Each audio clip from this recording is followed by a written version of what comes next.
This is Joshua Taylor. It's August the 16th.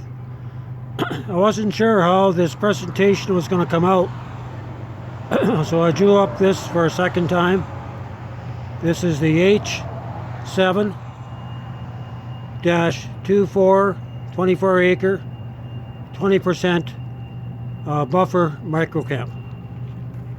The 20% stands for the allows the space for the roads and access in between. So on the next 3 days, by Thursday, by the time that Paul Bigley comes on with Mike from around the world, I should have this complete, and then I'll make a formal presentation on this. But as you see, this is where the shed shelter systems are going here for roughly 24 to 36 people in each one of these clusters. I've reduced it down to 5 from 6.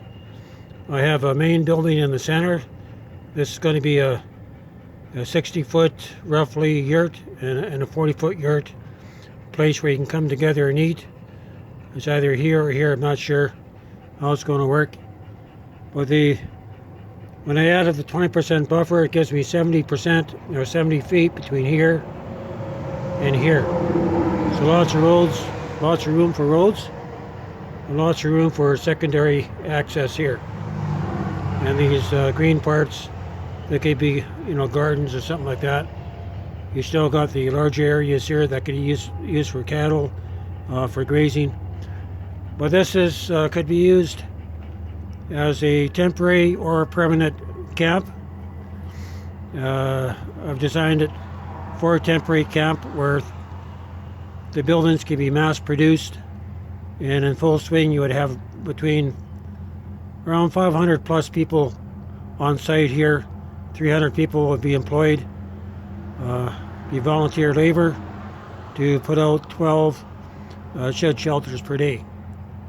So in actuality, you should be able to fill in 2 of these quadrants here with the shed shelter systems.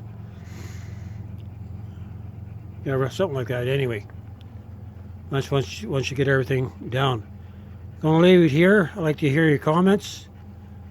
Scott Parsons, this is for you. And I'm praying that this year that the Lord will open up a door, even being, the middle part of August, that there's still time to build a camp. If you had September, October, November, you could set one up and you'd be working over the winter, but by spring you would have it complete. So it would be nice to be able to get some property, several $1 million up front, and the people, I know the people would come. This is Joshua Taylor coming to you with episode 256 on these camps for making the shed shelter systems.